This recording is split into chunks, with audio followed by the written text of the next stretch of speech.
Да, вот так, друзья, и начинается наш сегодняшний эфир. Впрочем, начинается он, как всегда, уважаемые зрители, и с большим удовольствием, и с большой радостью, что вы с нами здесь, что мы вместе, что вы привыкли к тому, что мы в прямом эфире по четвергам. Степан Демура на связи, в общем. Степан Геннадьевич, здравствуйте. Добрый вечер. Друзья, всем большое спасибо, что ставите лайки. Все как всегда в нашем сегодняшнем эфире. Очень такие острые темы обсудим.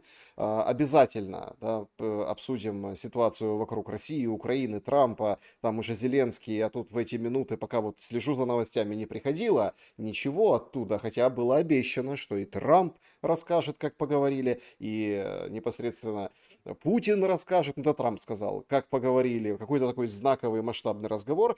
Ждем итогов, возможно, какие-то новости придут и на наш прямой эфир, безусловно. Очень благодарен всем, что ставите лайки и поддерживаете канал. Это сделать очень просто. QR-код, который видите на экране прямо сейчас, это возможность на экран прям вывести свой вопрос. Также обратите внимание на семинар Степана Геннадьевича в описании к этому видео есть за 15 число. Переходите, интересуйтесь и подписывайтесь на его телеграм-канал Степан Демура. Ссылка также в описании. Начнем наш эфир традиционно. Будут вопросы, ответы, но начнем с такого голосования.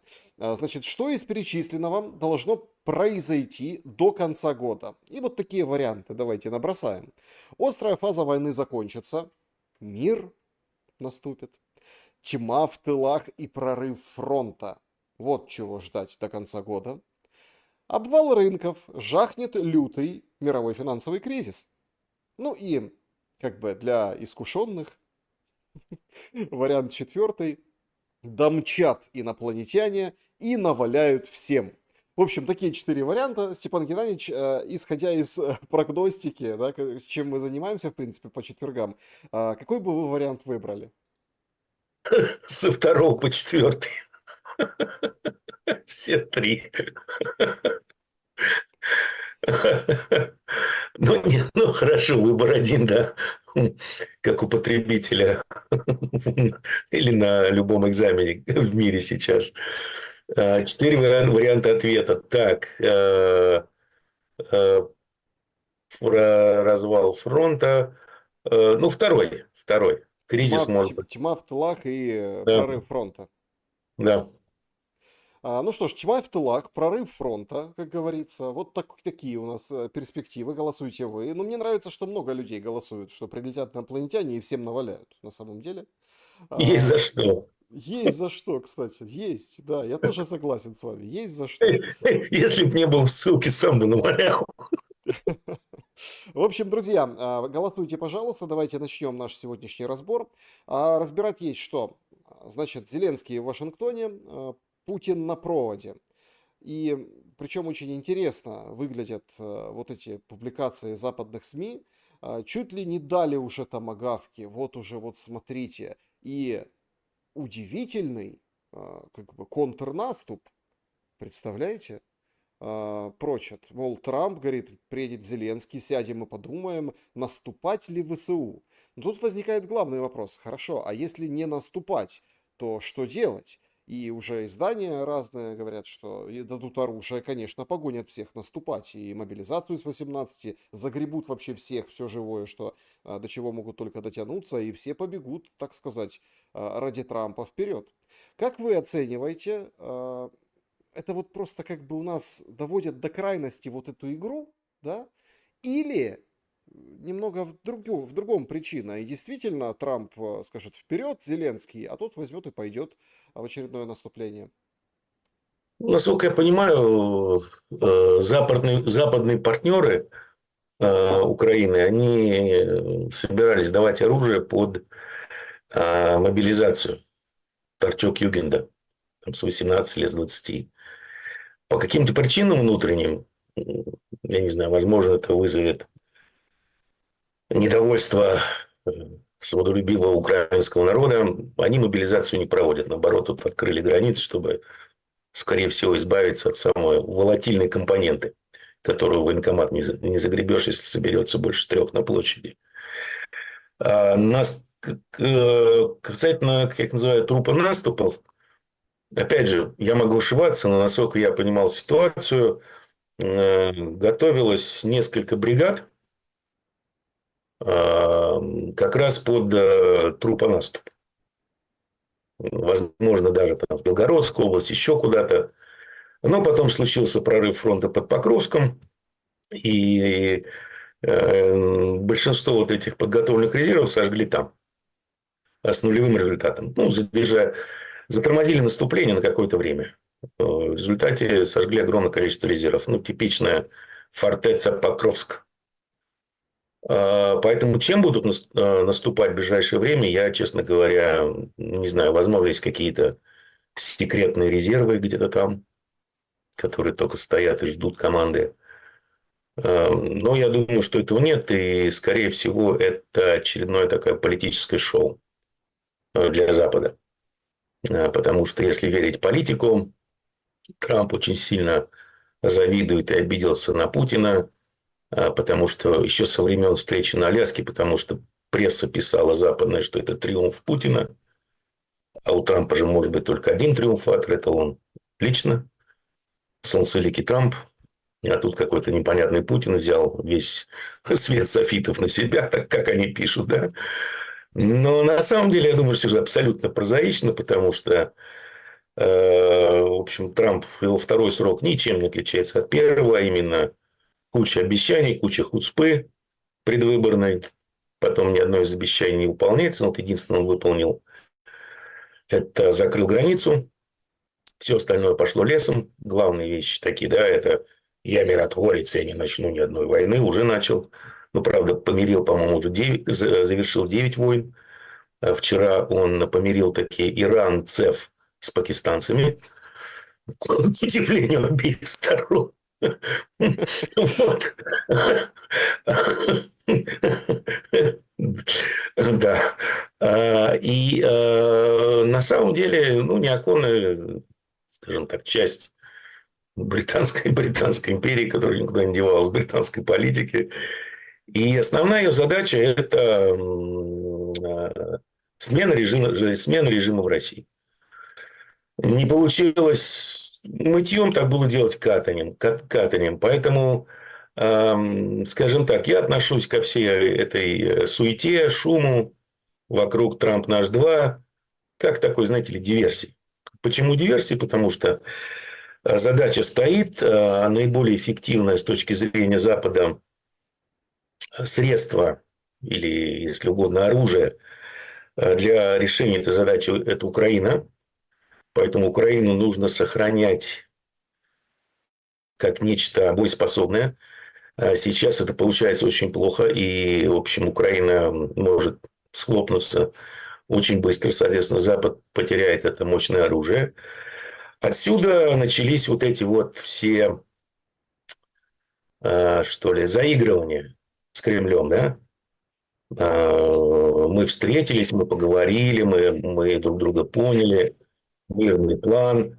Предполагалось, наверное, что Путин даст команду немножко, что ли, охладить пыл ВВС и ВКС России по размазыванию Украины, скажем так, по превращению ее в каменно-вековую державу. Но этого не случилось. И проблемы, которые есть у Украины и в ВСУ, и в экономике, и в энергообеспечении, они только усугубляются дальше, дальше и дальше. Поэтому этот конфликт для Запада нужно останавливать любой ценой, на мой взгляд. Ну, смотрите, Вот так это не вот хотят такое, же знаете, останавливать, подождите. мирное заигрывание.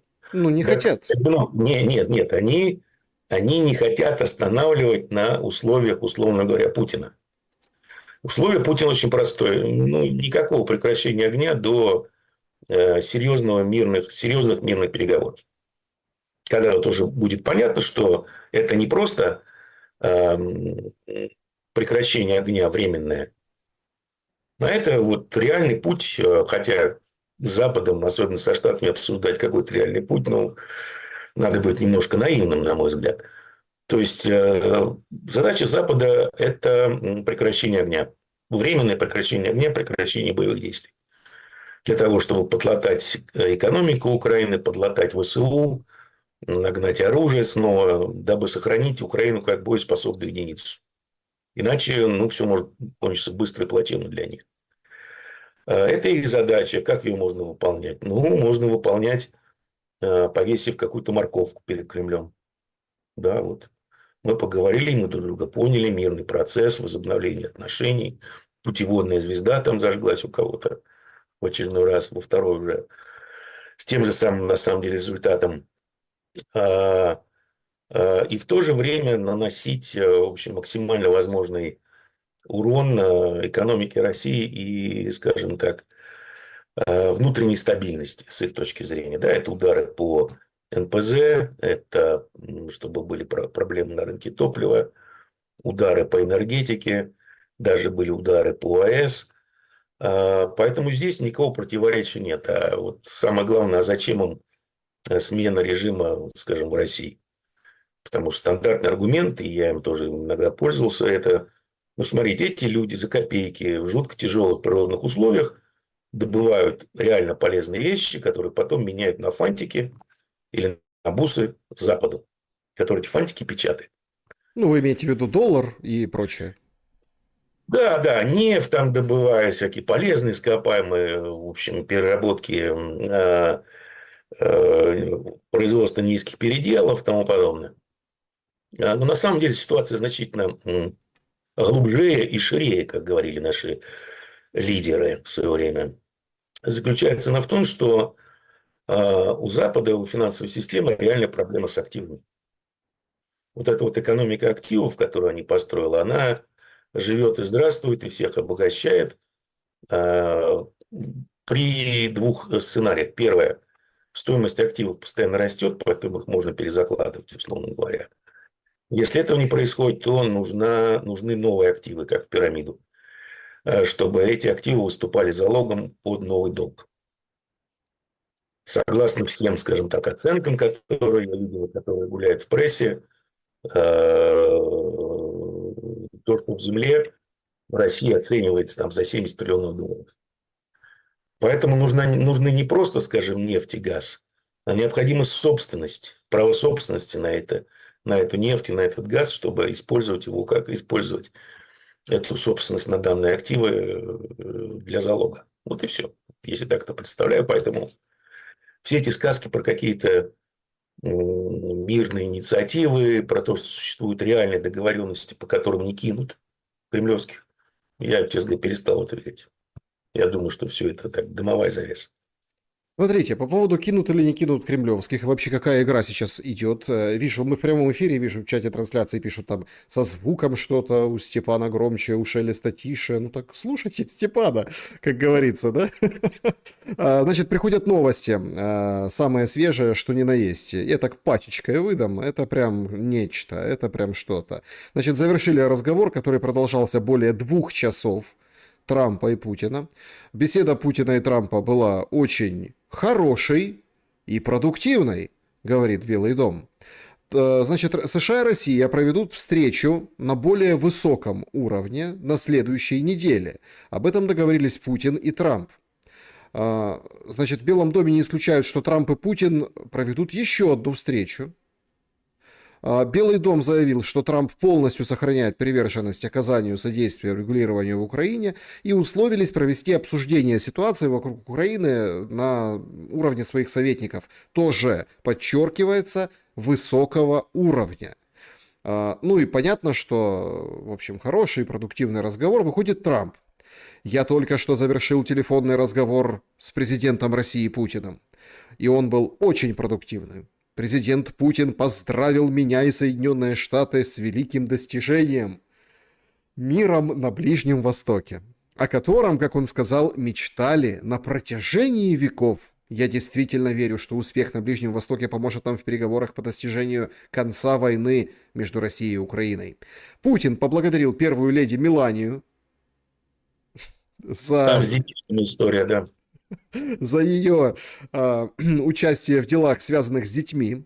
Он выразил большую признательность, сказал, что эта работа будет продолжена. Мы также уделили значительное внимание вопросам торговли между Россией и США после окончания войны с Украиной. В завершении разговора договорились о встрече наших советников. Первое заседание со стороны США возглавит Рубио совместно с другими назначенными представителями. Место встречи сообщат дополнительно, и президент Путин и я затем встретимся в согласованном месте – Будапеште, Венгрия, чтобы попытаться положить конец этой постыдной войне между Россией и Украиной. Ну а с Зеленским я встречусь завтра в овальном кабинете, мы обсудим мой разговор с Путиным и многое другое. Я считаю, сегодняшний разговор принес большой прогресс. Ух! Нет, как вот выходит Трамп и говорит, что просто так потрепался час? Он же всегда достигает прогресса, он всегда достигает сделок на условиях, которые выгодны только ему. Поэтому бла-бла-бла. Не более чем. Ну, смотрите, то же самое он говорил после встречи на Аляске. Какое-то время он держался против своего окружения, против европейцев, что на самом деле Путин ему открыл глаза, потом через некоторое время Путин его разочаровал, потому что он ему врал по поводу и положения в экономике, и положения на фронте, а вот Зеленский ему таки снова открыл глаза. Поэтому, ну, что с больного человека возьмешь, кроме анализа мочи? Ну, это вот Не-не-не, Степан Геннадьевич, тут совершенно другая история. Ну вот это та смотрите. же... Нет, Да ну ну, давайте так.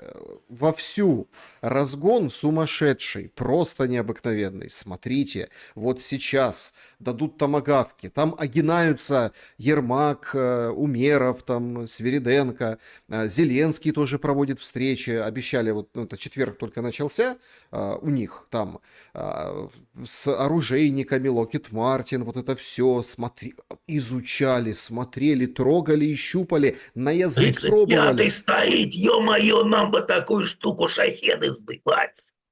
К линии фронта не подпустим, там это Вы будете смеяться, они свои шахеды изобрели, американско-украинские шахеды на вид один в один, только там чем-то начинили, короче, будет шахед с искусственным интеллектом теперь лететь по России, ну там, да, вот туда, то есть они пачками. уже представили. Ну, это не шутки, на самом деле. Я имею в виду Да. потрогать вот эту установку, что томагавки запускает, вот это вот на зуб попробовать. Ну, там их 3 типа, да, от одиночных до спаренного.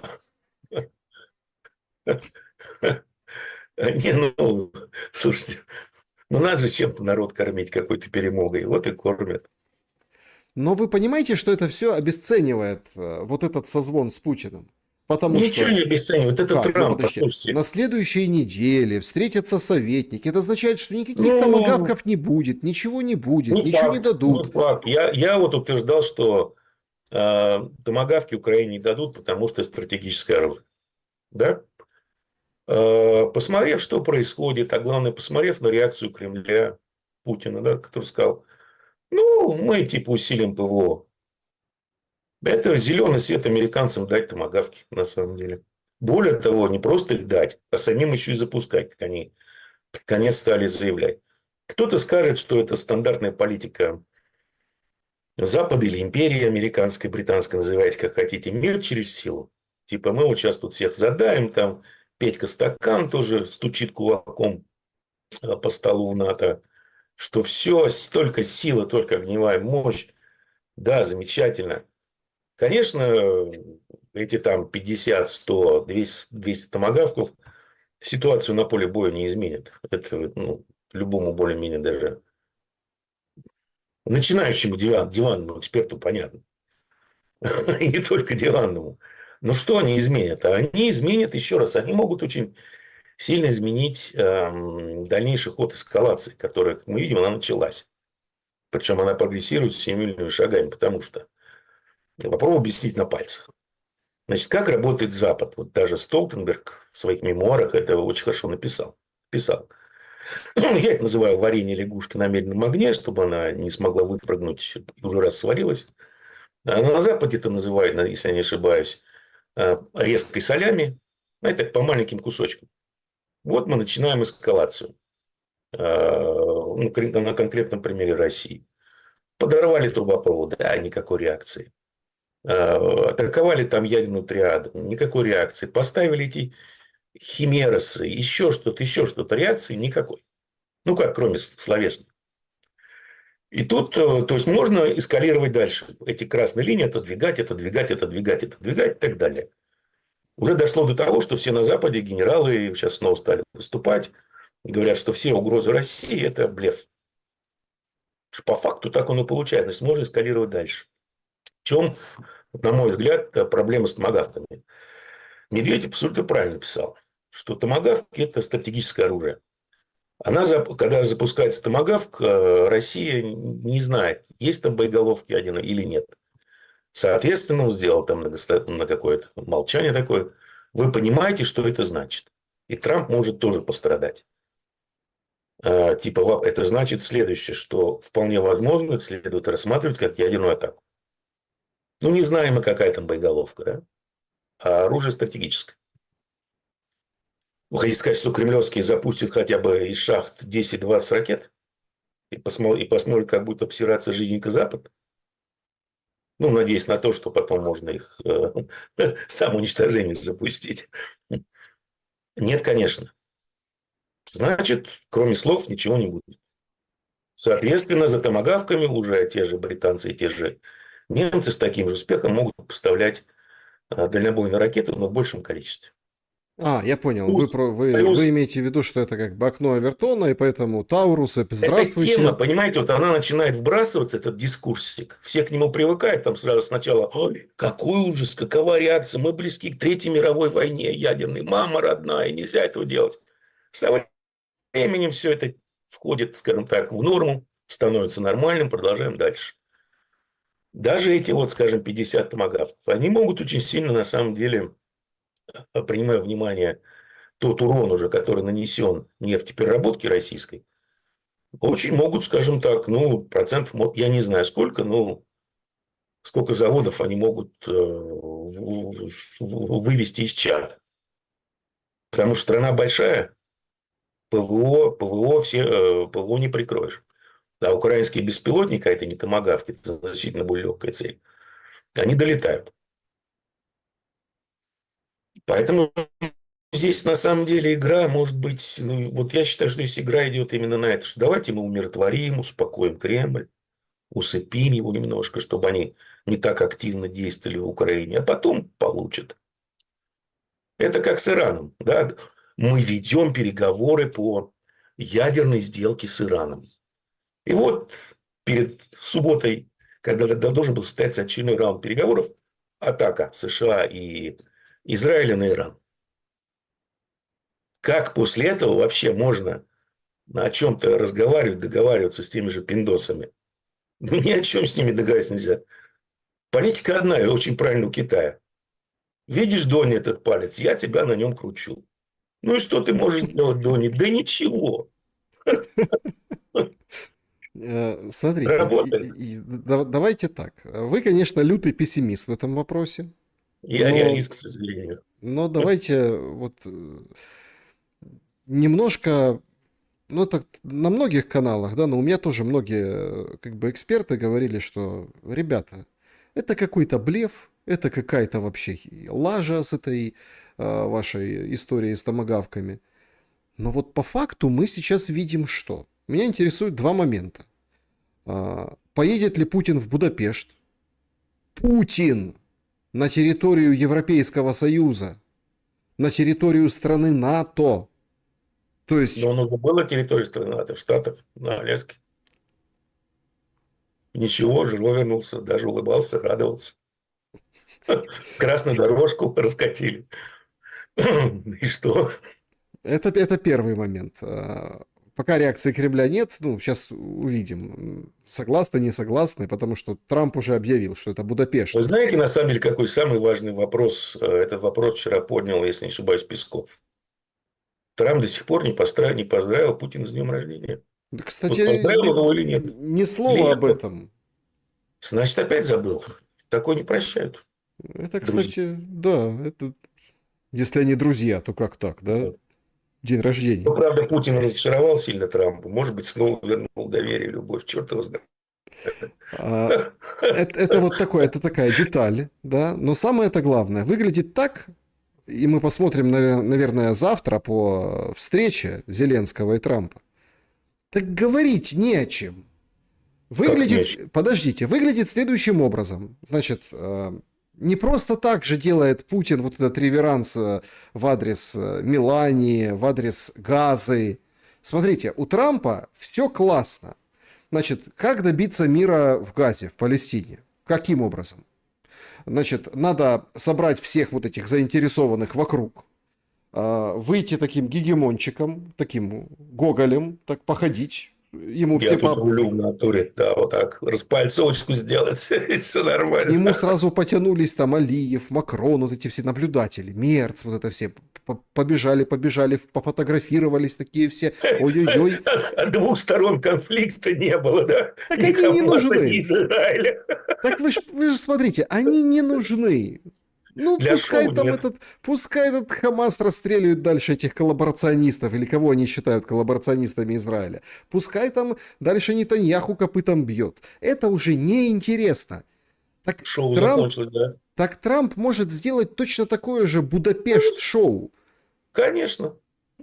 На Аляске он сделал такое шоу, здесь сделал. Ну уж на Аляске, еще раз, согласно политику, шоу провалился, потому что все писали, что это звездный момент Путина, это прорыв Путина, бенефис Путина, а не Трампа. Ну, поэтому тут злобу затаил вообще. Ну, еще раз, ну, больной человек, ну, что вы от него хотите? Так вот, я продолжу свою мысль. Как найдет закладку Хантера в Белом доме очередную, так Украину любит. Закладку Хантера, да.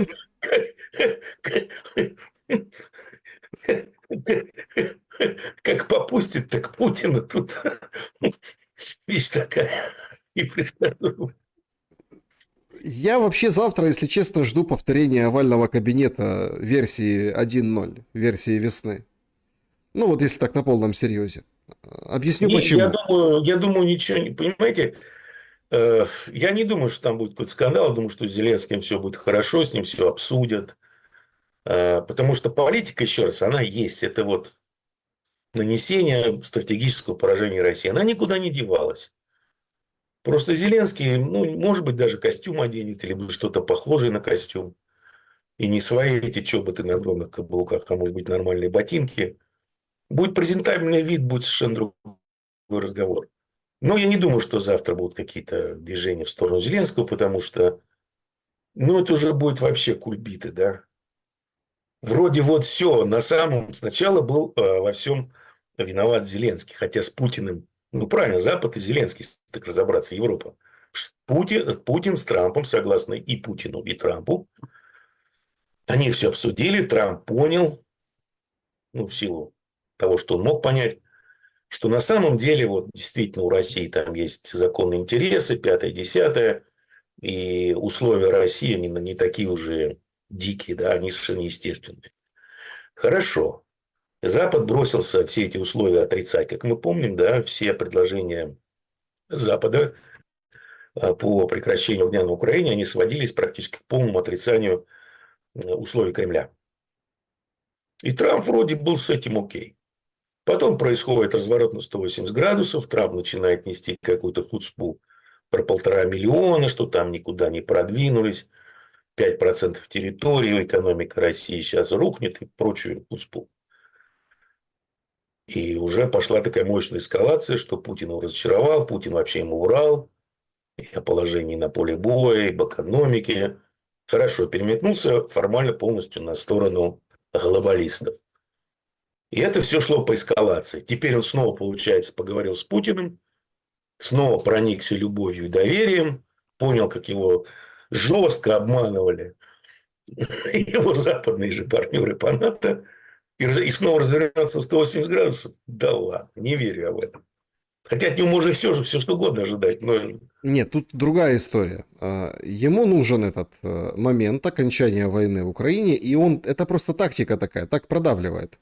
Он завтра может сказать Зеленскому, Трамп, о том, что Соглашайся, пока не да, поздно. да, все, Вова, все. А тут говорит, как же, тут же томагавки, тут же вот это вот все, вот эти, тут же Путин, же бумажный тигр. Вот нет, говорит, Вова, все. Да, забыл про бумажного тигра, да. Да. То есть, Вовсе. и судя по всему, мы ну, можем к этому готовиться, что Трамп завтра так ему и скажет. Потому что другому Вове, Путину, он сказал, встретимся на следующей неделе, обкашляем у Орбана. Витя нас примет, и все будет хорошо. Ну, это уже было на Аляске, да уже было после Аляски. Где результат? Результата ноль. Ну, подождите, ну как там обставил это все Лавров? Он говорил, значит, приехал Путин, как бы ему Витков предложение приехал, рассказал. Поехали на Аляску. Ответ Путина прозвучал. Трамп говорит, пойду думать. Пошел думать со всеми вот этими сборищем, там тоже Зеленский примчался, вот эти все из Европы, все Да, я партнеры. помню, да, детсадовцы, да, сидели в приемной у директора. Думали, думали, думали. В общем, сейчас надумали. И сейчас вот это, в принципе, ну, давайте так, по классике, нужно несколько встреч, несколько раундов. Вот вам и несколько раундов. Ну, дай бог, но это, как говорится, кидок, подстава. Кто кого? Пиндосы, Запад Путина, чтобы не кончала Украину быстро. И чтобы они не потеряли Украину, вот и все. Еще раз, им нужно прекращение огня вот сейчас, вот прямо сейчас, чтобы сохранить какой-то боевой потенциал в Украине. И экономический, и боевой потенциал сохранить. Поэтому я это рассматриваю как кидок. Любые мирные договоренности, которые приведут к прекращению огня, не на условиях Путина, а именно там, без Одессы и Николаева, это кидок в чистом виде. Ой, в Одессе сейчас, конечно, ужас, что происходит. Я хотел бы, чтобы так взгляд со стороны, собственно, Труханов, российский паспорт, говорят, нарисованный в фотошопе какой-то Татьяны из Новосибирска, которая по нем катается по Европам, ну и, в принципе, нормально себя чувствует, биометрический. Идентификационный номер вообще какой-то левый, сгенерированный искусственным интеллектом. Труханов бьется, говорит, да нет у меня российского паспорта, отстаньте. А говорит, есть, это ладно, там специально СБУ тебе нарисовали, ну, дулю вот эту, да, чтобы там запутать врага, а на самом деле есть. Вот, смотри, у тебя есть и такой паспорт обычный, ну, внутренний Я, честно российский, говоря, не отслеживаю все это. и Поэтому такой. И говорит, вот тебе вот. А там смотрят на такой паспорт обычный. В 2009 году на него брали микрокредит. То есть микрокредит Труханов в России, это тоже какая-то история дикая. не бьется. Ну и сегодня всех представили. Труханова выперли из кабинета своего, завели туда этого Лысака. Ну, в общем, Зеленский продолжает гонять А Лысака. Труханов случаем там с Залужным не мутил? Ну, вы знаете, одесская, кстати, история такая специфическая. Смотрите, Труханов мутил со всеми. И с националистами, и с офисными. Он пытался всем быть хорошим. И к нему, конечно, таких добрых слов найти тяжело за его деятельность. Хотя он, в принципе, не давал там до конца добить Одессу в плане того, что всех переименовать, всех снести. В этом да. Как бы местной братвы одесской давал, чтобы держались интересы. Ну, чтобы прибрежную зону не забрали полностью, чтобы Ну, санатории там не украли, чтобы, ну, вот этот, ну, Одесса все-таки жемчужина, как ни крути. А сейчас, похоже, именем войны заберут все, оставят с голым задом и переименуют Дюка, ну, я не знаю, вместо Дюка поставят там Степана Бандеру. могут, ума хватит. Могут. Ну, просто наезд, я думаю, наверняка где-то сделал ошибку. Поставил не на ту лошадь. И она не пришла первой. Ну, А это типично у постсовка, поэтому здесь ничего нового.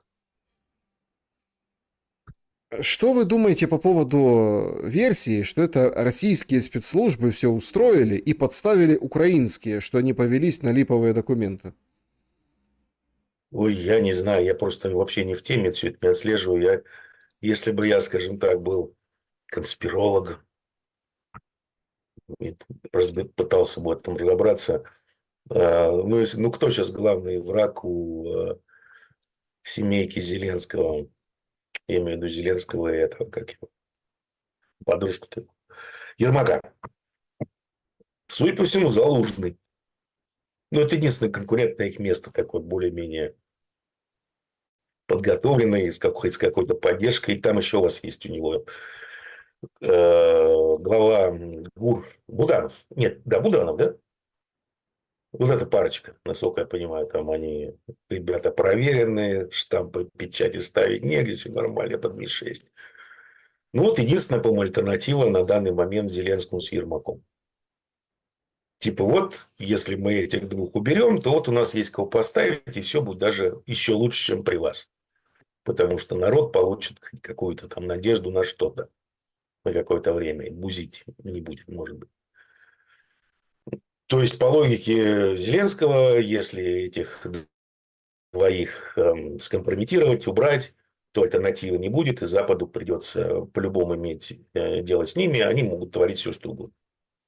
Ну, такая примитивная логика, такая, знаете, шпаны дворовой, бандюков местного разлива. Ну, вот, если исходить из этого, то, я думаю, можно объяснить много.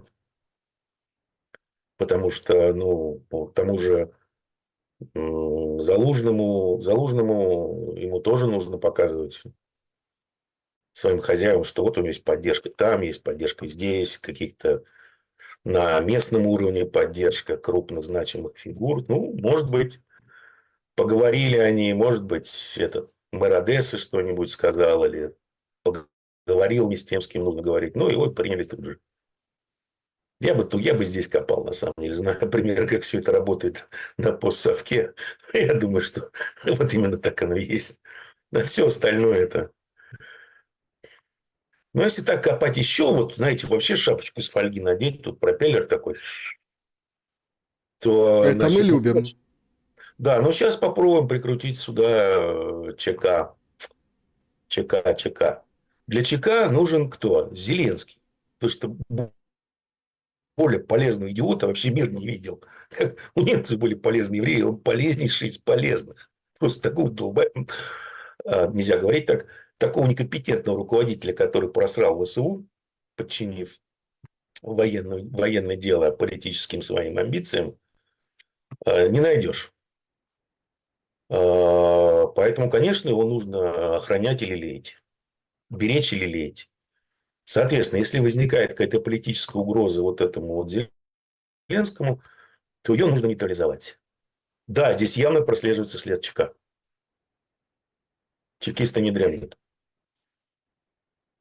Да, ну, не зря пошли вот эти, они же все СБУшники, эти новые руководители, которые военно-гражданскую администрацию, ну, которые Труханова подсидели, Лысак, там вот эти, они уже говорят, что Одессу взяли чекисты, все, теперь будут, они теперь будут рулить. Ну, в общем, такая фильм-ликвидация, наверное, Да, покажется, да, да. покажется в натуре, да, каким он может Пыталась быть. найти товарища Жукова. Это да. Значит, важное заявление, ну, я считаю, важное. Значит, о, боже мой. Ну, Орбан вышел и говорит о том, что, значит, это хорошие новости для тех, кто желает мира. Будапешт готов к ней, к этой новости. В общем, да, принимается. Приезжай, Путин, приезжай. Для Украины вообще символическое место Будапешт. Будапешт 2:0. Очень Да, символическое место. да. Это прям потрясающая история. Ну и Белый дом отказался отвечать на вопрос о том, пообещал ли Путин принять участие в трехстороннем саммите с Трампом и Зеленским. Слушайте, а Будапешт это Так же... там будет трехсторонний саммит? Не-не-не, они договорились вдвоем. Вдвоем, А так. журналисты задавали вопросы, Все, понял, да. да, Они понял. говорят, Не знаем. Так Зеленский может и заявиться, а что у него? Без виз, Можно, а что паспорт. рядом? Рядом, да. Виза есть, паспорт есть. 600 бронированный есть, все нормально.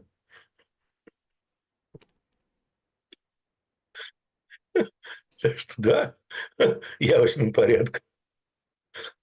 А то будут, как он говорит, решать за Украину без Украины. Нехорошо так, нехорошо. Да, тем более в Будапеште.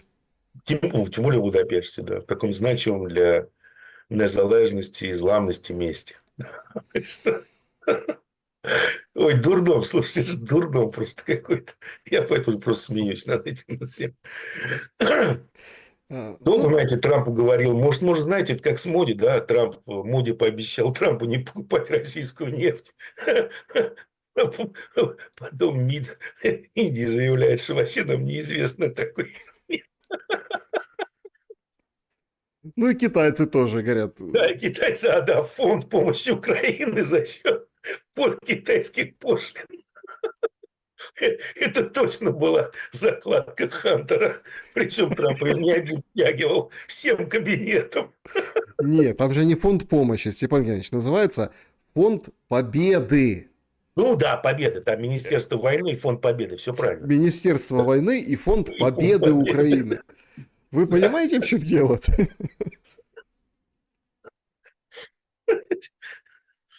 Как к этому можно серьезно относиться? Ну, на самом деле, у, у кремлевских есть достаточно правильная Ой, ну да. политика. Она сводится к высказыванию лютой. А на самом деле, кроме шуток, вот кремлевские начали эту политику первыми, ну, умиротворение этого буйного. А мне очень такой, ну, известный, мудрый,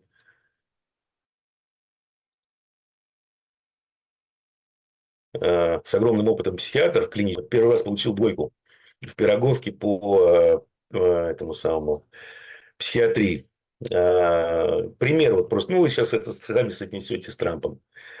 Предположим, есть вот буйный товарищ, который не хочет отходить от стены, потому что в стене замурован его лучший друг, и он с ним разговаривает.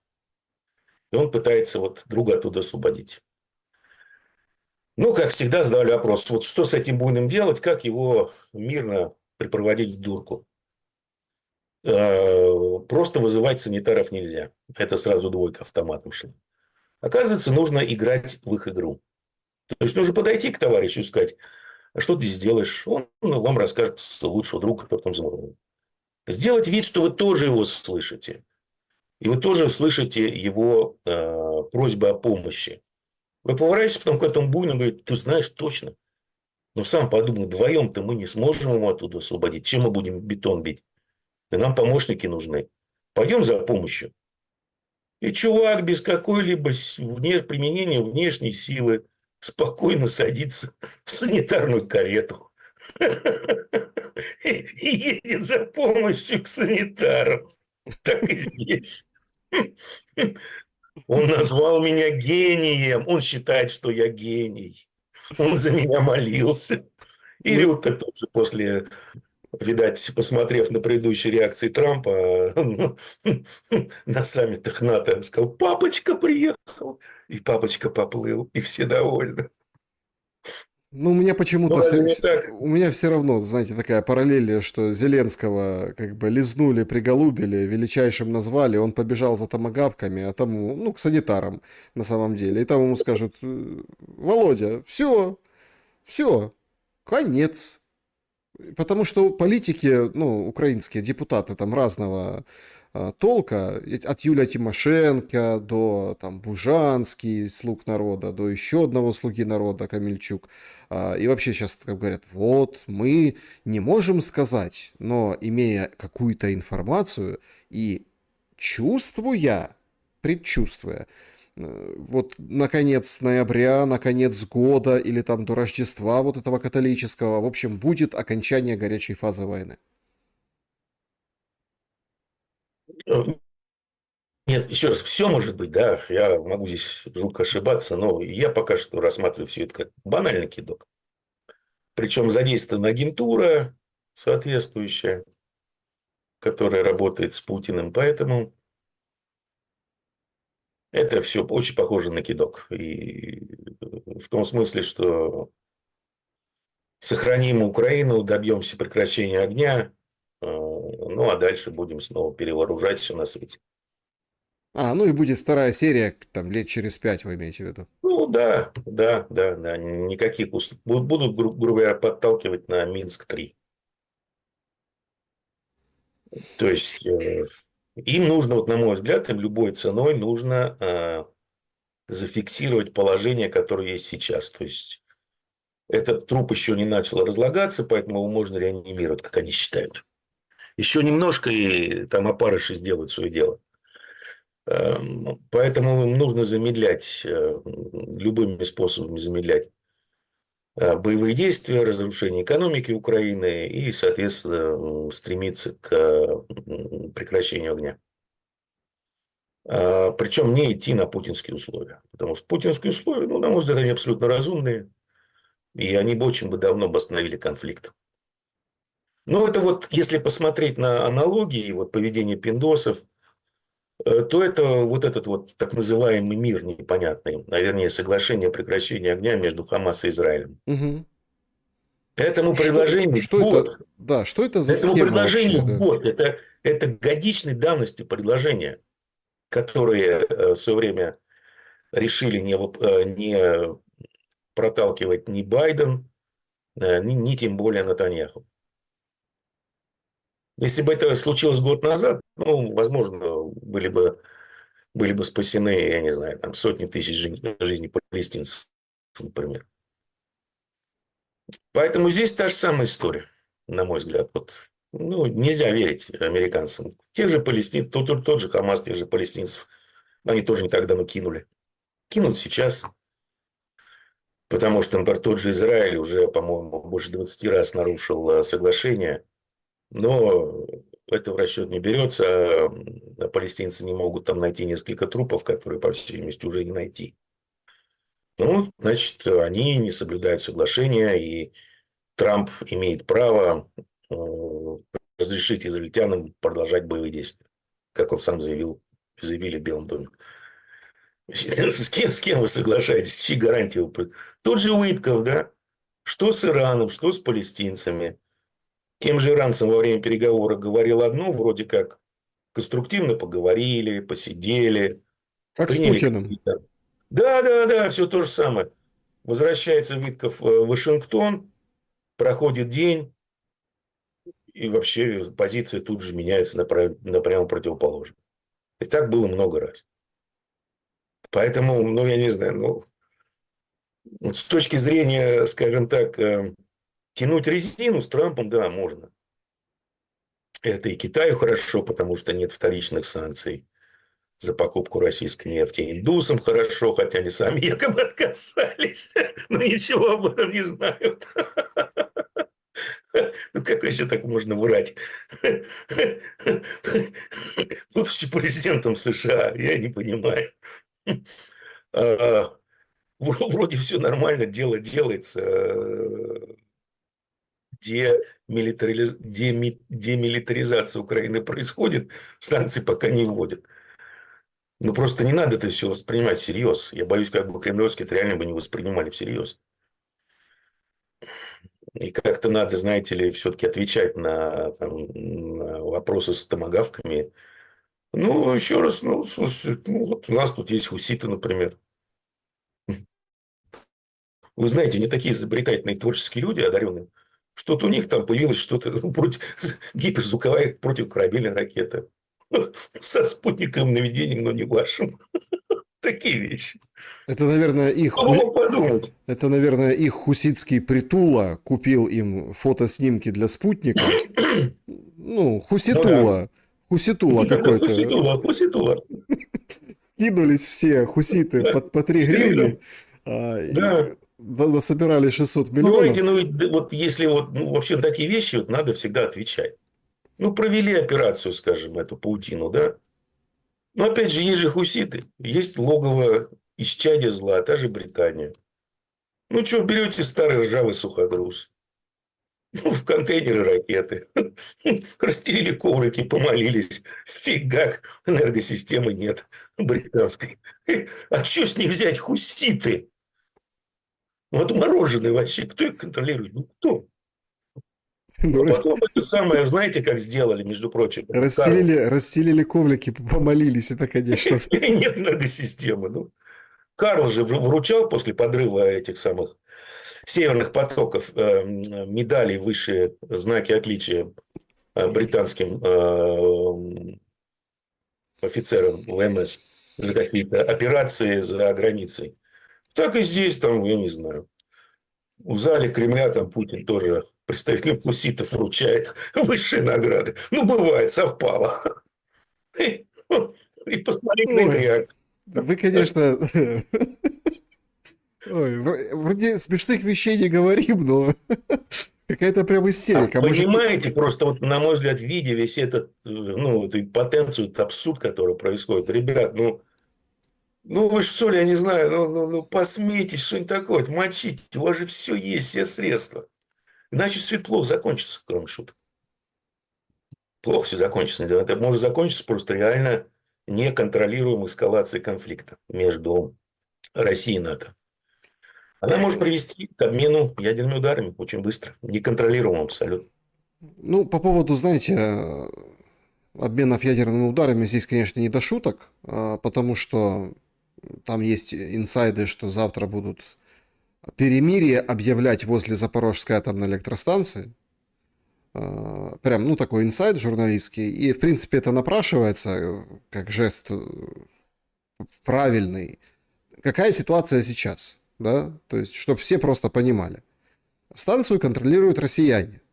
Те, которые там есть российские, приехавшие из России рабочие, есть те, которые там остались, ну, потому что Энергодар, город при станции, тоже под контролем России, есть те, которые остались, там единицы ушли, эвакуировались на ту сторону, скажем так, ту, которая была, то есть украинская. Есть специалисты, которые, а в основном, как бы коллектив сохранился, плюс добавились российские специалисты, ну и МАГАТЭ там спит днем и ночью. Да, да, эти шныри Моссада. И, и вот эти, как бы вместе со шнырями Моссада происходит такая ситуация. Зеленский недоволен МАГАТЭ, говорит, что это вы тут не фиксируете обстрелы? Ну, понимаете, это какой-то вот вы... Все у нас параллели на Хамас, на Израиль, на Хамас. Вы видели это сообщение? Это вот это для нас с вами, вот для наших с вами эфиров. Американское. Говорит, мы, если Хамас не сложит оружие, заберем оружие у Хамас, и вообще они виноваты. Хамас обстреливают палестинцев. То есть Хамас обстреливает палестинцев. Ну, тут, ну, здесь то же самое. Я понимаю ваши параллели. По крайней мере, там-то понятно. Там жуткая проблема у еврейцев. Адская проблема. Это они просрали пиар. Я вам просто приведу пример. Значит, проводился опрос недавно среди избирателей американских и демократов, и республиканцев вместе взятых. Значит, в 23 году, до начала геноцида в Газе, который транслировался 24/7, в чем проблема, ошибка еврейцев, их просчитали, что они это будут делать. Среди американских избирателей предпочтение отдавали Израилю на 48% больше. Сейчас на 1% больше дают предпочтение Палестине. За 2 года это свинг в 50 практически пунктов. Среди демократов за 60% пунктов свинг, среди республиканцев за 40%. А что есть у Израиля? Какой самый главный актив? Это американский избиратель. Израиль становится токсичным, он стал токсичным в политической жизни США. Поэтому все эти покупки медиа-активов, которых будут цензурировать и гнать какую-то хуцпу, это ни о чем. Поэтому им нужно эту волну останавливать. А именно, вот, перемирие, мир, дружба, жвачка. Давайте забудем о том, что было, грубо говоря. И, соответственно, всячески очернять Хамас. Мгм. Такой проблемы у Украины нет, как она есть у Израиля. Да, они стали токсичными в США среди политиков, но не настолько. Поэтому я думаю, что параллель-то параллелью, но причины абсолютно разные. А с точки зрения пиар, на самом деле, у Украины все отлично. Русские – это этот самый, как его, антихрист. Украинцы – это воины света, которые форпост демократии своей грудью защищают садик Европы от антихриста, у которого уже кровь течет, он пришел тут всех пожрать. Здесь все кошерно, халяль, на самом деле, проблем нет. Ну, я к чему? По поводу ЗАЭС, там задача какая история? То есть со стороны России не могут доехать до места, где оборвались провода, потому что бои идут. Вот. Украина говорит, без нас ЗАЭС работать не будет. И в то же время Россия обстреливает ЗАЭС. Ну, то есть такая логика очень, Ну да, это провокация со стороны России, да. очень Железная. специфическая, да. И тут понимаете, в чем дело. По поводу там обмена ядерных ударов, их может и не потребоваться. Достаточно какой-то крупной аварии. а, Ну, Нужна достаточно. провокация, по большому счету, да, нужна мощная провокация, мощный теракт какой-то. Между прочим, точно такой же теракт, я думаю, уже подготовлен, будет он осуществлен или нет. Это чтобы сподвигнуть американцев на войну, имею в виду электорат, на войну с Ираном. И здесь то же самое. Они думают, что если будет какой-то страшный теракт, который покажет истинную сущность этого антихриста, то типа европейские избиратели все как один. Чего-то сильно сомневаюсь. Но у них есть план. Я более чем уверен, что все готово.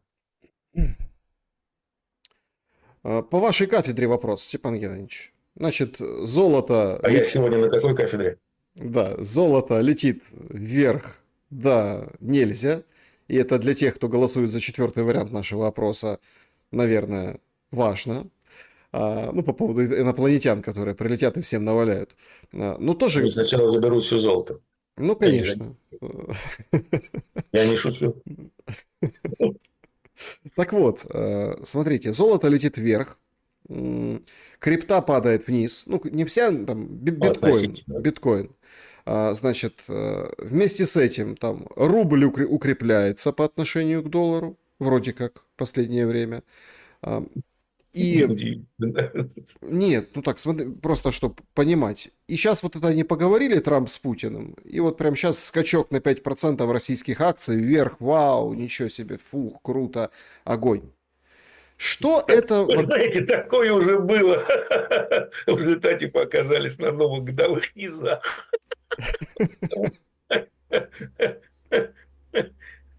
Кто не скачет, тот Газпром, да?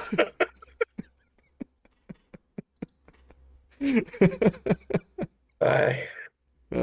Как вам кажется, что будет дальше, да, с активами и с, ну, условно, избытками, и издержками и прибылями? Потому что, ну, классная же новость, когда вот этот сын младшенький, Трампушка, младшенький, Бэрон, стал самым богатым по крипте, да еще и ТикТок теперь имеет. Как, Бэрона, причем здесь Бэрон и ТикТок. Его то, что засунули? Ну, вроде как акционер, конечно, член семьи, который имеет акции ТикТок. Правда, что ли? Я просто не знал. Я знал, что его купил, консорциум во главе с сыном Ларри Эллисона, одного из основателей Oracle. Ну, Его не знаю. проходила новость, что у него тоже есть вот эти акции вот этого Может быть, я просто... нового как бы ТикТока. То есть, ну, в Я не этом все смысле. отслеживаю, фильтрую базар, что называется. Ну что, у талантливых родителей талантливые дети, что скажешь? Что я могу сказать? Как сегодня, да, во время с Рокоссовским, да, товарищем Сталиным, когда капали чекисты товарищ Сталин КВДшников, что Рокоссовский отличается неуемным сексуальным аппетитом. Сталин спросил, из архивов, да, из-за мемуаров, а как воюет генерал Рокоссовский? Те говорят, прекрасно воюет. Так что будем делать с ним, товарищ Сталин? Такая пауза. Завидовать. Так и здесь остается завидовать. И воюет хорошо, и баб любит, и уемно. Не, слушайте, семейка занимается зарабатыванием денег. У Трампа и его семейки один бог – это деньги. Вот у него все измеряется деньгами. Это на самом деле вот одно из проявлений того расстройства психики, которое у него есть. Ничего удивительного в этом нет. То, что ему наплевать на законы, на все, да, в том числе об инсайдерской торговле, ему действительно наплевать на закон. Почему? Ну, потому что у него отобрали выборы в свое время.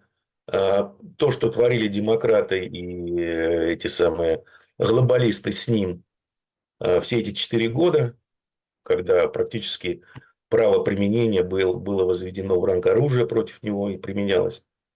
Поэтому, естественно, ему на это наплевать. Причем он открыто заявил, что он снова вернулся в Белый дом, чтобы мстить. На одном из обедов в каком-то нью-йоркском клубе есть ролик, да, с записью этого обеда, его заявления.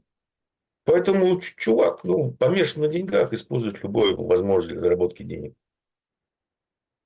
Это все. Значит,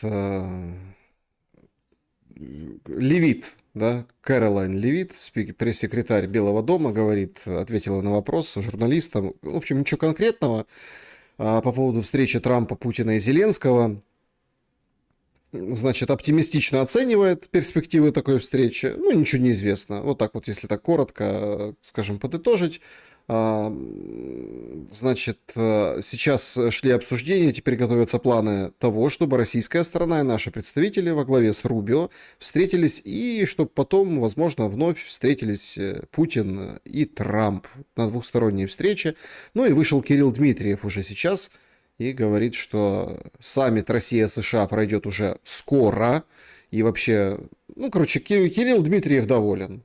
Говорит, вообще великолепно, супер. То есть приближаемся к миру, и все замечательно у Кирилла Дмитриева. Не, ну, как мне рассказали, скажем так, люди, которые далеко от кухни, да, поближе к трону.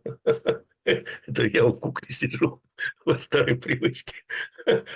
У Кирилла Дмитриева он ворвался сейчас в большую политику, стал таким приближенным к Путину. Но это его единственная возможность. Да, если здесь все пролетит со свистом, то ну, его сожрут просто.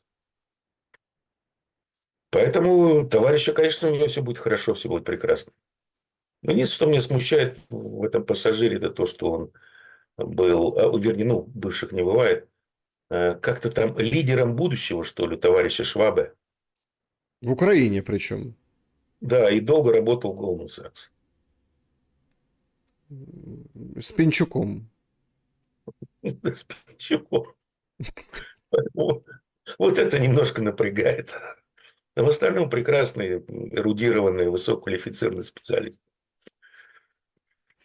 Значит, и Насколько можно судить из публикаций прессы. друзья, еще хотел бы вот такой вопрос внутриамериканский, потому что я бы хотел, чтобы вы высказались на этот счет, прям это очень важно.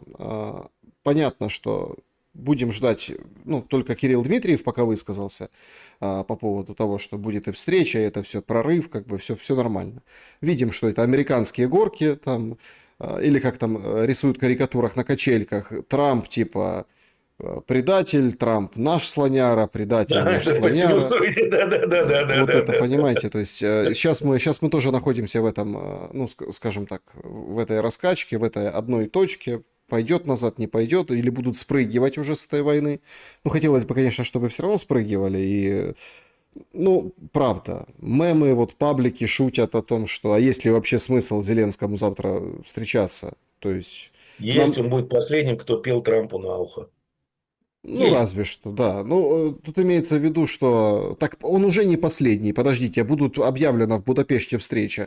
Ну, он уже не последний. Нет, так это же, смотрите, сегодня близким к уху был Путин.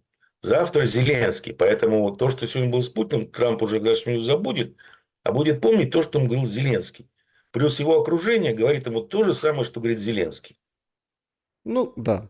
Ну, Смотрите, один в один.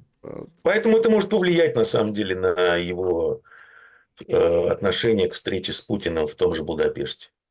значит, очень Ну, придется интересный... переубеждать, рассказывать о печенегах. Очень интересный момент. Я хотел бы, чтобы вы высказались по этому поводу. Значит, демократы продолжают раскручивать своего нового борца с Трампом.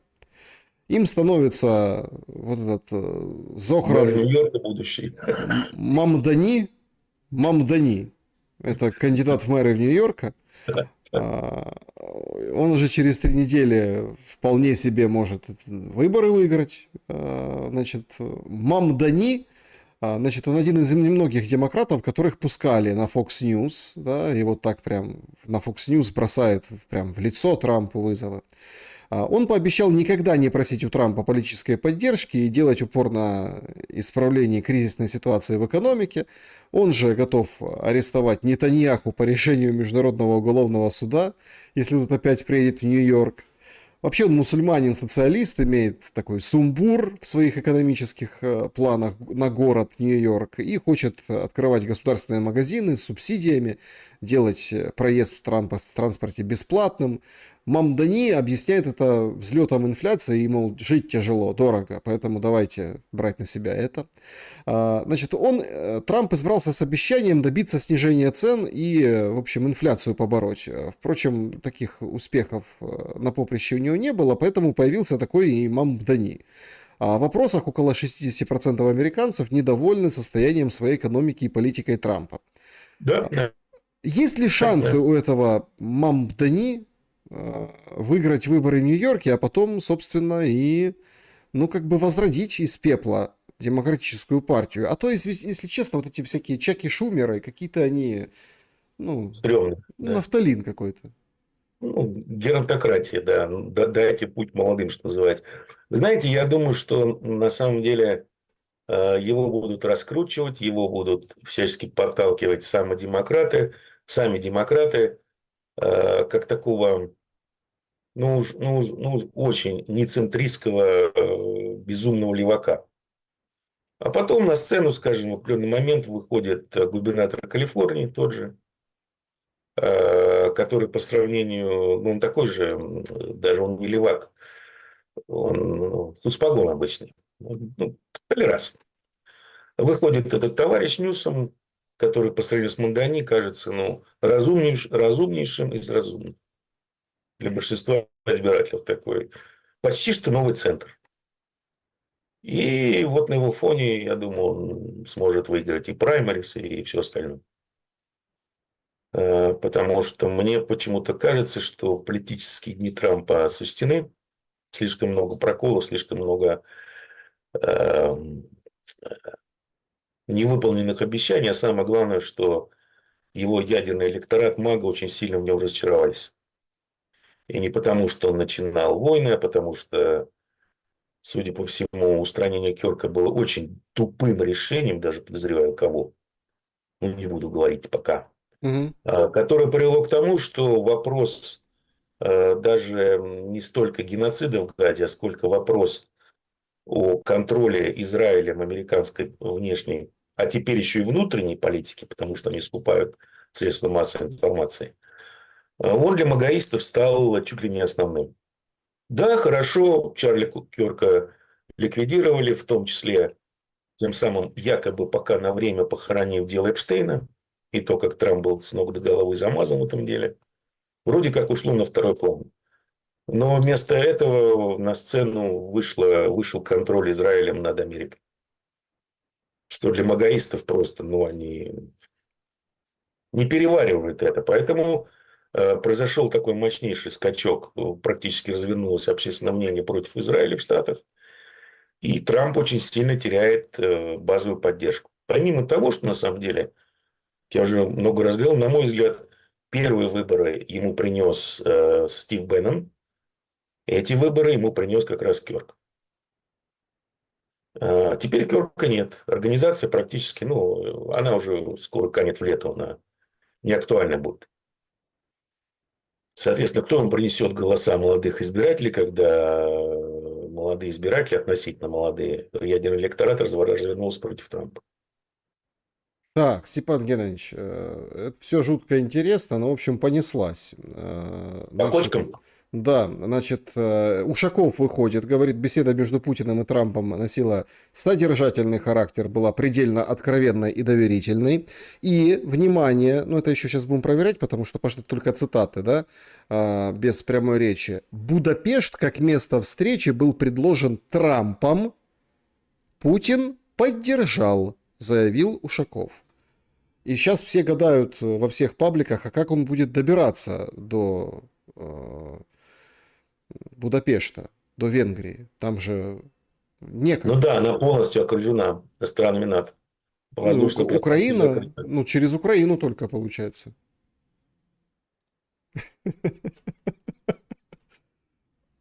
Ну, может быть, Трамп пошлет свой борт за ним. Ну, они еще вместе не летали. Ну, в лимузине ездили, а это только такой же большой лимузин, только с 4 большими двигателями. И всё. То есть, в принципе, все понятно. Как бы, судя по первым реакциям, все нормально. Встреча в Будапеште. Очень такие постыдные, действительно, параллели напрашиваются. Встреча в Будапеште Трампа и Путина на следующей неделе. И просто, ну вот, как это там, шорты, да, или называется, да, вот это когда вот это медвежий, там, бычий Да, эти да, рынок, да, да, да. вот все рушится, летит вниз, все.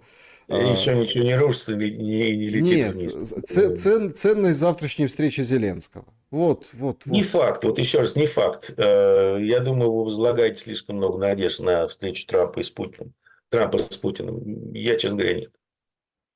Ну, поговорят они снова. Трамп, еще раз, не тот человек, с которым можно о чем-то договариваться. Американцы вообще не те люди в данный момент, в данной ситуации. Может быть, лет 50-60 назад. Сейчас нет. Путин, Поэтому, Путин во время телефонного разговора заявил Трампу, что томагавки не изменят ситуацию на поле боя. ну, А, пожалуйста, привози, друг. да, Стреляй. а только навредят отношениям США и России. А Вот. они есть, эти отношения. Есть мечты об отношениях, а отношений как таковых нет. Ну, вот смотрите, все же ведь застопорилось, да. Были разговоры о возобновлении авиасообщения там же. Разговоры об открытии посольств, еще что-то, о возвращении дипсобственности. И где все это? Типа окружение Трампа поменялось? Или, может быть, политика империи поменялась? Да, может быть, я что-то пропустил. Но таки нет.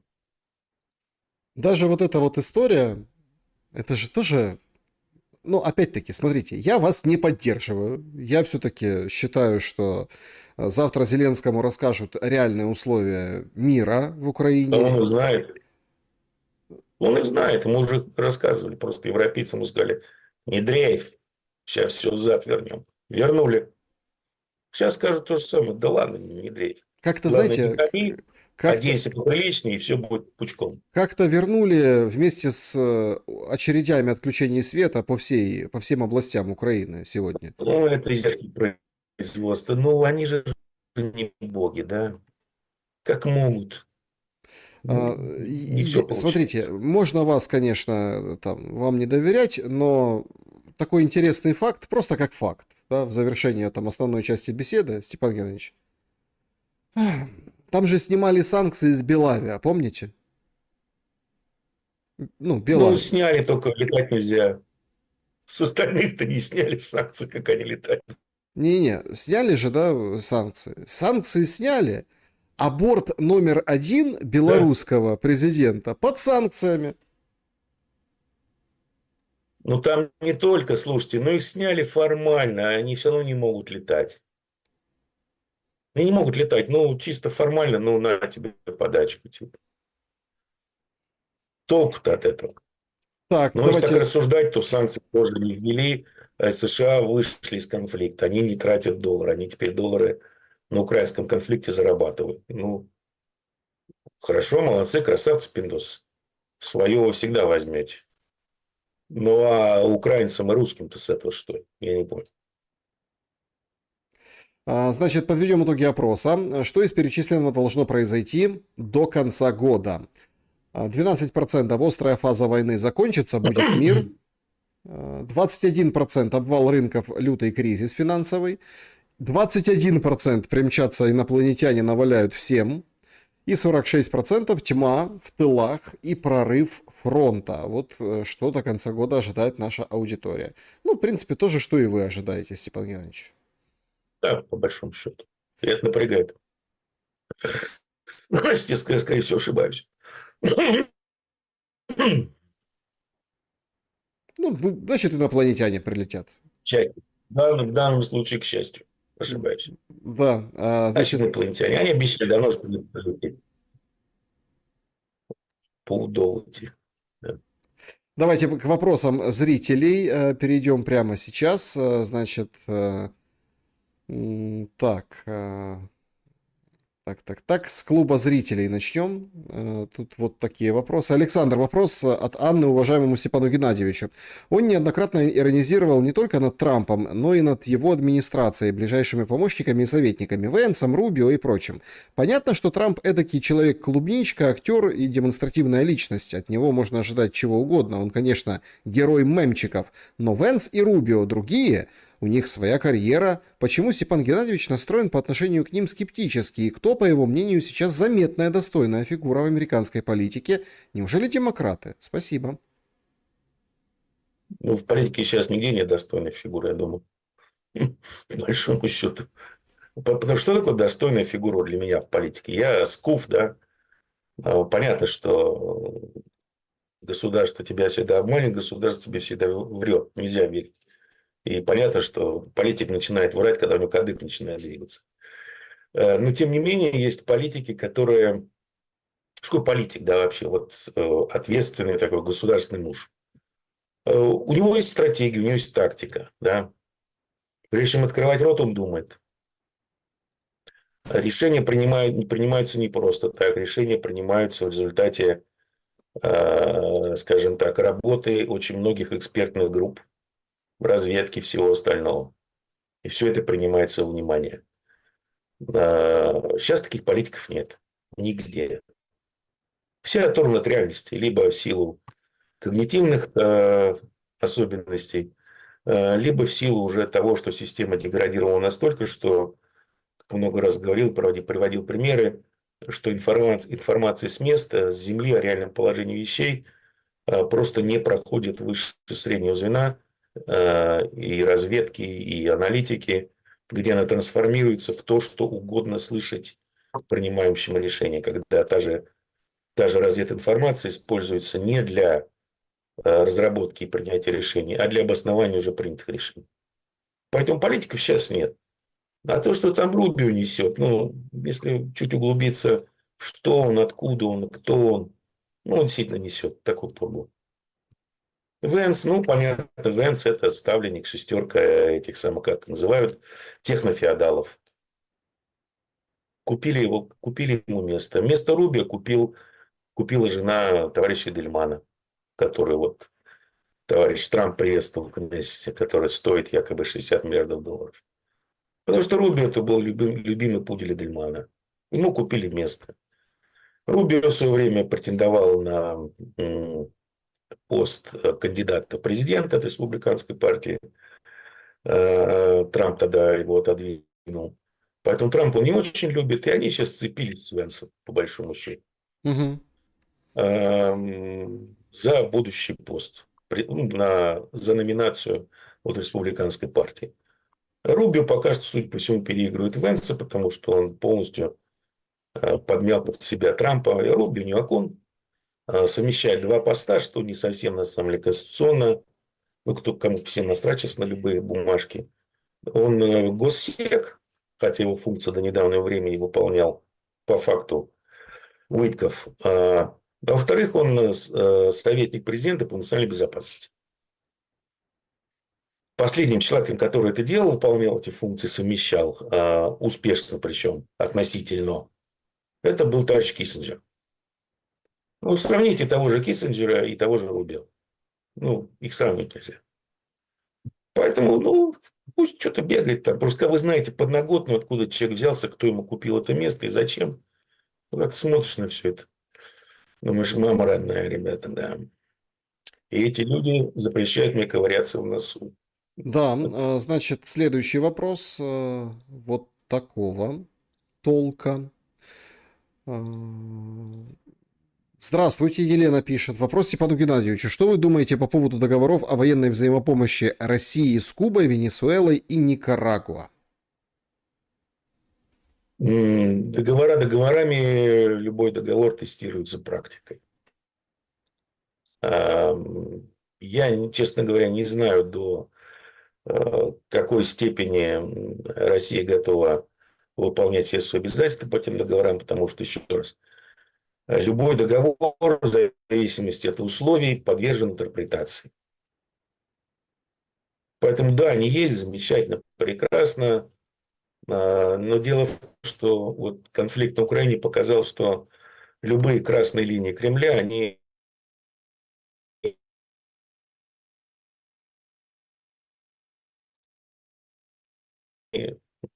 на данный момент, те времена, да, когда было противостояние двух империй, западной и советской, скажем, договор с Кубой имел смысл. Потому что американцы прекрасно знали, что он в кремлевских может не заржаветь. Что-нибудь отчебучить. Либо, если на Кубе не смогут отчебучить на том же Ближнем Востоке. Так что, мало не покажется. Сейчас же, вот, когда страх перед какими-то красными линиями Кремля на Западе просто не существует. Ну, есть договор, ну и что? Ну, есть договор с Венесуэлой, ну и что? Ну, представьте просто сами себе. Хорошо, американцы устраивают, там, вот сейчас Трамп разрешил ЦРУ заниматься устранением Мадуро, еще чем-то, еще чем-то. Ну, устраивают они, предположим, пусть даже попытку госпереворота в Венесуэле. Мгм. Вот Ну, скажем, эту посылают туда. обладательницу Нобелевской премии туда Да, да, отправят. ее, кстати, не просто так подогнали, да, это вот солями режут, публично, мнение готовят публичное. А, просто задумайтесь о логистике, во-первых, как оказывать помощь Венесуэле. Во-вторых, о возможностях оказывать помощь, потому что, ну, у нас конфликт, война на Украине, плюс еще идет мощная военная помощь Ирану. В Венесуэле плотно сидят китайцы. Я тоже сомневаюсь, что китайцы могут послать то войска, но если американцы начнут уже слишком уж, как бы так все, вежливо сказать, некорректно вести, то китайцы могут что-нибудь замутить с Тайванем. Например, просто объявить блокаду острова морскую. Китайцы могут, у них не заржавеет. В отличие от всех остальных, время там тысячного китайского предупреждения давно прошло. Когда они заявили американцам, что вы хотите войны, хоть реальной войны, хоть экономической, пожалуйста, мы готовы. И они такие начали. Начали с редкоземельных металлов. Чего так Альфа-Даунтов взвился, когда китайцы сейчас вот начали вводить ограничения на экспорт редкоземельных металлов снова. Чисто формальные пока, да? Чисто формальные. Ну, потому что он уже однажды нарвался, когда к нему пришли те же автопроизводители, сказали, ты что, с ума сошел, придурок старый? Мы через неделю встанем. Когда к нему пришел Локхид Мартин, Боин, сказали, слышь ты, урод, что творишь? Мы тоже не сможем ничего делать. Ну и все. Ну да, его истерика, конечно, такая заметная была по поводу этих... Ну, встретятся же в конце октября, порешают. Ну, что? Ну, еще раз, как можно вот с этими придурками договориться? Смотри, китайцы им сдали ТикТок, да? Мгм. Полюбовно сдали все. Разумеется, они рассчитывали, ну, на некоторое благоразумие в обмен. Что они получили? Они получили предъявы, которые кинули китайским авиалиниям. Что у них якобы какие-то конкурентные преимущества перед американскими авиакомпаниями, которым запрещено летать над Россией. А китайцам можно. Так, можно назад чуть открутить. А почему им запрещено летать? Американским компаниям. Кто создал это конкурентное преимущество для китайских авиакомпаний?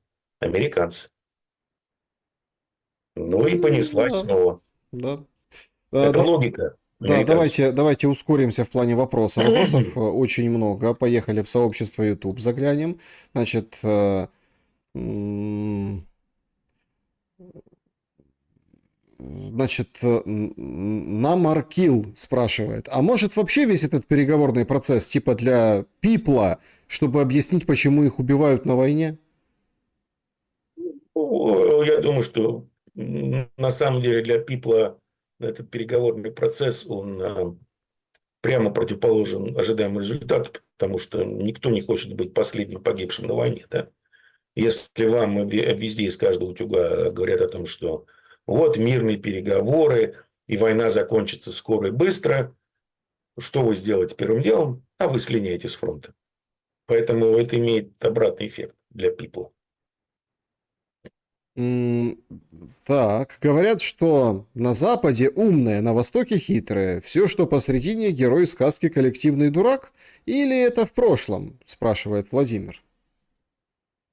Я думаю, что сейчас вся земля поле чудес в стране дураков. Посмотрите просто на действия США, на действия Евросоюза, на китайцев, на тех же, на нас. Увы, деградация элит, она имеет, скажем так, всеобъемлющий характер. И на то есть совершенно объективные причины. Это не первый раз в истории. Скандальное голосование за новое оформление 500-рублевой купюры инициировали агенты Запада в ЦБ России, спрашивает Демьян. Ну, на самом деле, если вы посмотрите на политику ЦБ, экономическую политику ЦБ, если вы посмотрите даже на это голосование, то они качают лодку. Да? А потом посмотрите на историю жизни, образования и путешествия той же Набиуллиной, тех же ее зампредов.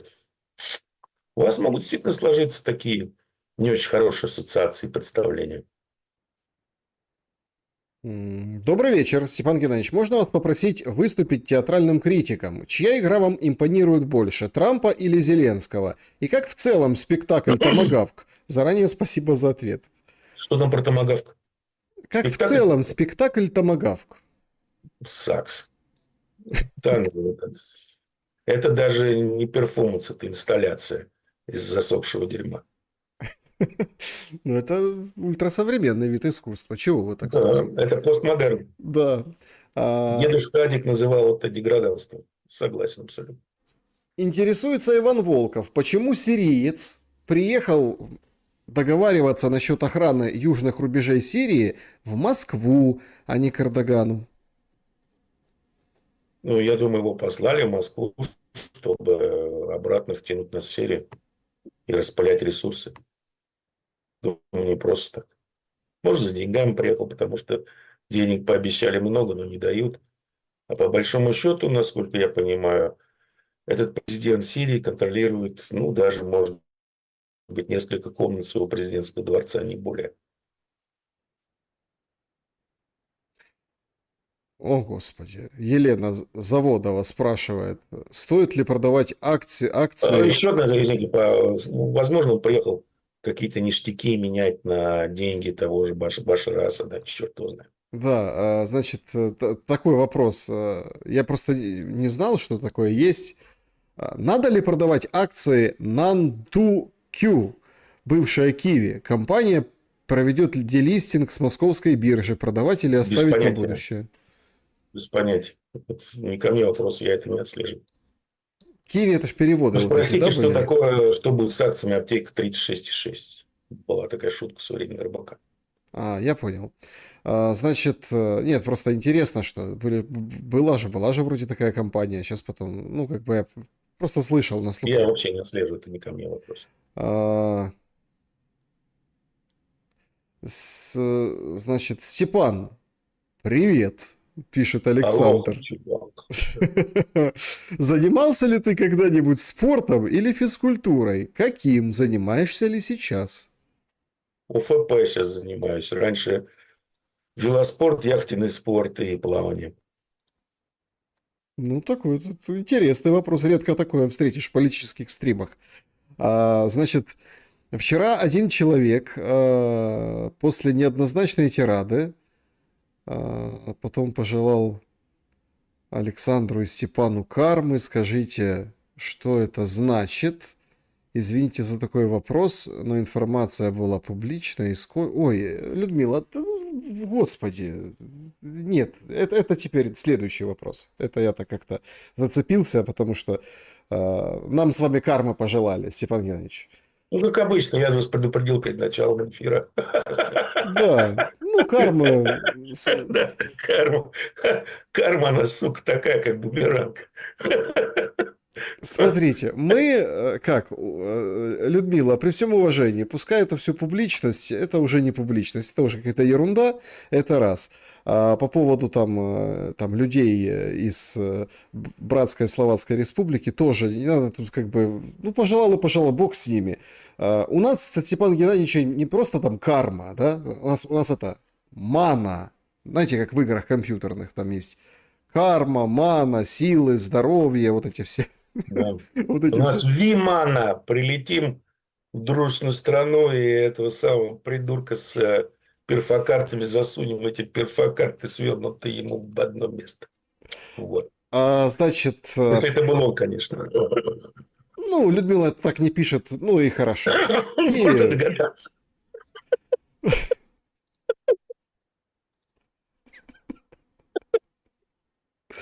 ой, Степан Геннадьевич, конечно, вот это, вы, Что конечно, вы будете держать? я ж как бы это, ну, это все Приличный вроде с виду человек, да? приличная дискуссия, ухожу от этих всех моментов, 300 лет это надо. Ну, зацепился случайно глазами за этот вопрос, думаю, как-то сейчас съеду. Ой, ну, в принципе, с другой-то стороны, Венгрия ж там тоже недалеко. Путин с Трампом поедут же встречаться. Поэтому, как бы, дело такое. Сам Бог велел. Так, поехали дальше. Вопросы.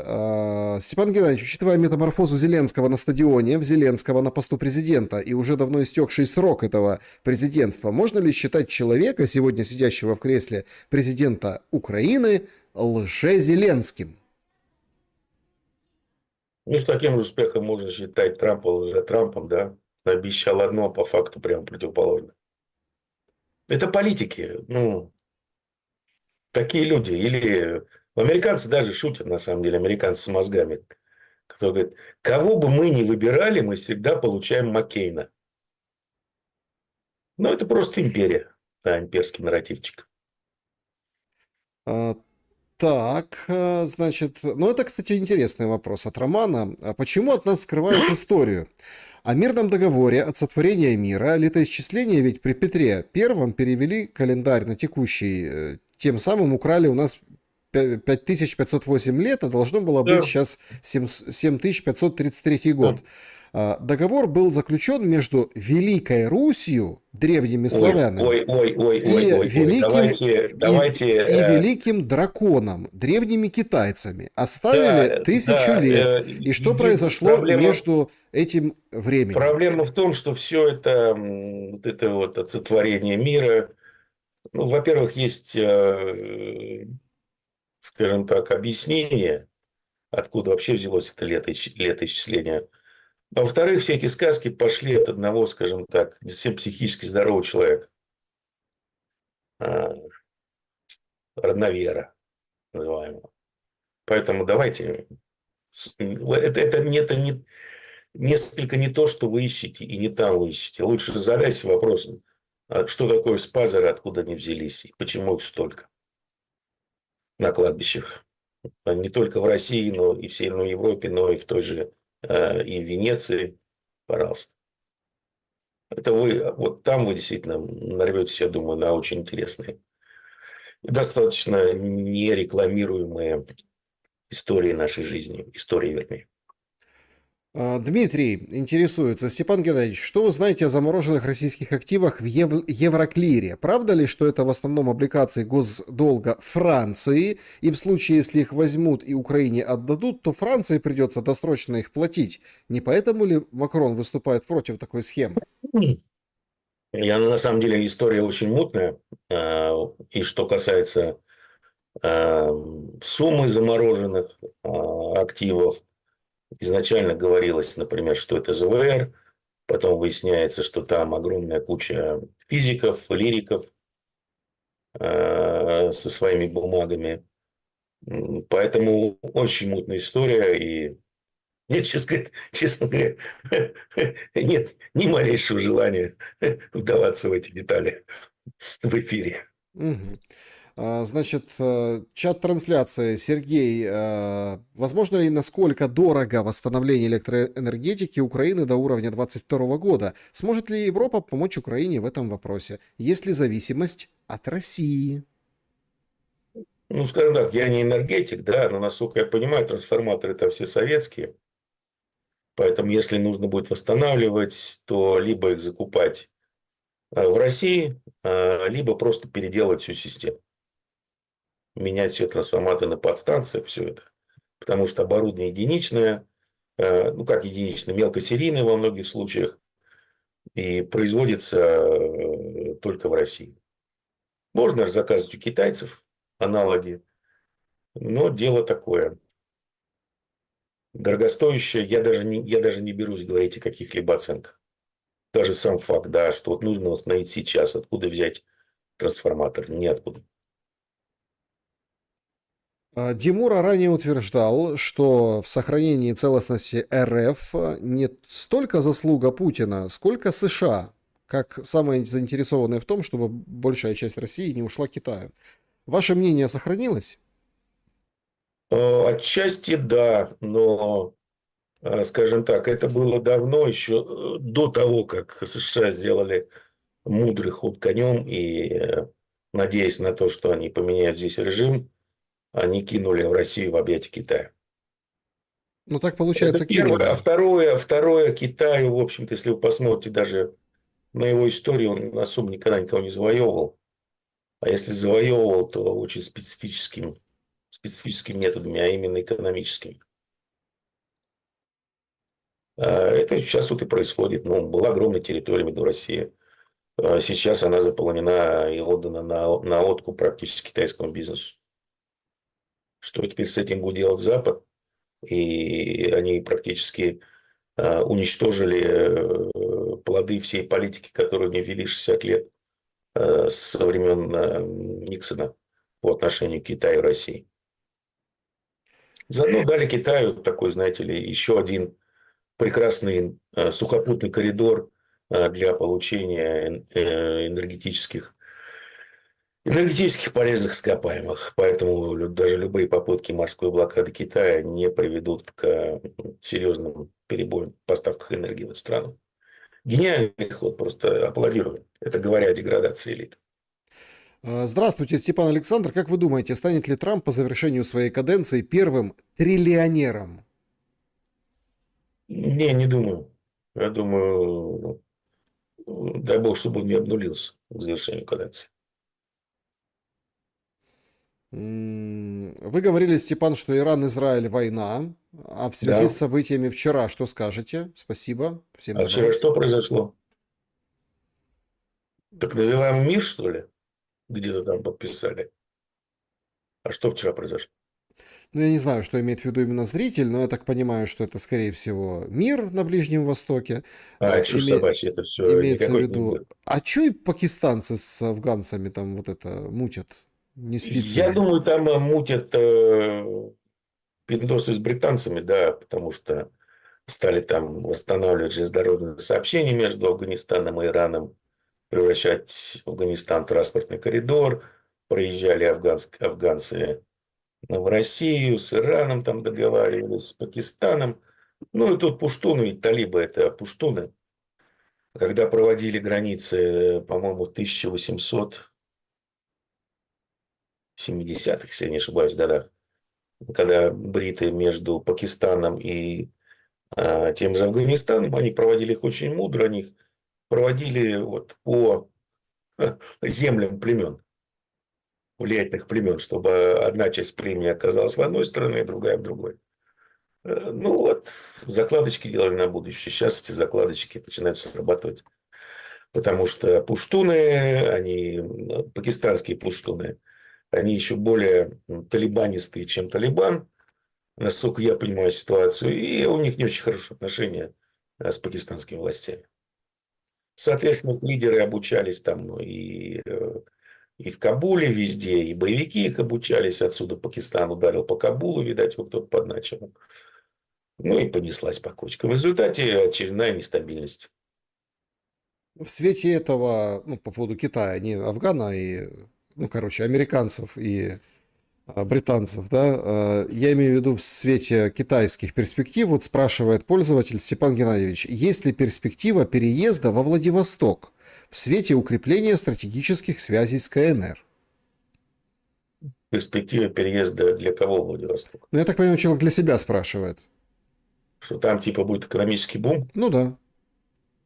Наверное, будет, потому что в Китае экономические проблемы, соответственно, им нужно где-то делать инвестиции, чтобы получать прибыль. И в Сибири, Южной Сибири, Дальний Восток, по-моему, идеальные места для них. Да, значит, тут со мной Анна солидарна, что чует ее сердце повторится вот тот визит Зеленского первый в Белый дом. Люди пользуются. Друзья, пожалуйста, подпишитесь на Тимуру в Телеграме. Ссылка также семинар Степана Геннадьевича на платформе, да, то есть интереснейший позавчерашний, нет, вчерашний, то есть, ну, смотря когда будете смотреть, то есть 15 числа вышел, то есть свежачок, поэтому обратите внимание. Давайте закончим на этом вопросе. Европа браво кидается деньгами. Когда пойдет обратка? Имею в виду проблемы с экономикой, задает вопрос пользователь. Так они уже в Европе встали во весь рост. Британия, Франция, Германия, ну, скажем так, Британия с Францией банкроты, правительство, у них бюджет просто тупо не сводится. Немцы пересматривают, скажем так, социальную политику, так выражаясь. А доблестные румыны, ну, они просто молодам дышат. Они просто тупо банкроты, их уже ничего не спасет. Даже вливание со стороны Евросоюза. Вопрос ближайшего времени, когда они всплывут к рублю. Поэтому в Европе проблемы экономически серьезные. Ну, давайте, чтобы так разрядить атмосферу, да, вот это.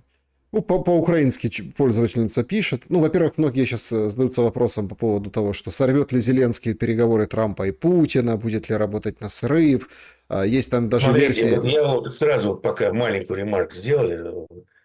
Если переговоры серьезные и будет между двумя лидерами должны быть достигнуты какие-то договоренности, да, этому всегда предшествует длительная, вернее, продолжительная, достаточно напряженная работа ведомств, комиссий и специалистов. Ее нет, поэтому это опять будет бла-бла-бла. А как же Давай нет? Говорят, есть. посмотрим друг другу в глаза. Вот и все.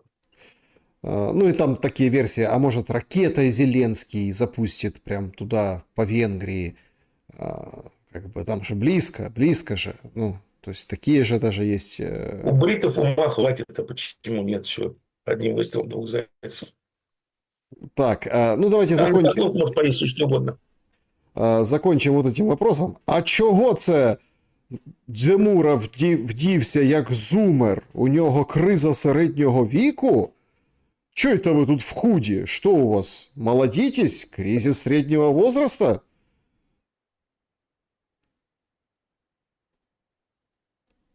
Нет, нет, спортив. Что, ну, висела, надел прохладно в доме. В чем проблема-то? Я монопенисуален по отношению к одежде. Ой, то, что вы называете кризисом среднего возраста, это еще не кризис. Вот настоящие кризисы здесь Да, обсуждаем. это только его начало. Да, настоящие кризисы здесь обсуждаем. Со Степаном Геннадьевичем по четвергам. Я благодарен вам за время и мысли. Друзья, Спасибо вам. спасибо за то, что посмотрели это видео. Поставьте лайк, напишите, что думаете в комментариях. И нахохотались, и наплакались сегодня. Но события становятся куда более интереснее. Встретимся в следующий четверг со Степаном Геннадьевичем. И с вами, уважаемая аудитория. Подписывайтесь, если не подписаны. Добра и света. Увидимся. Удачи.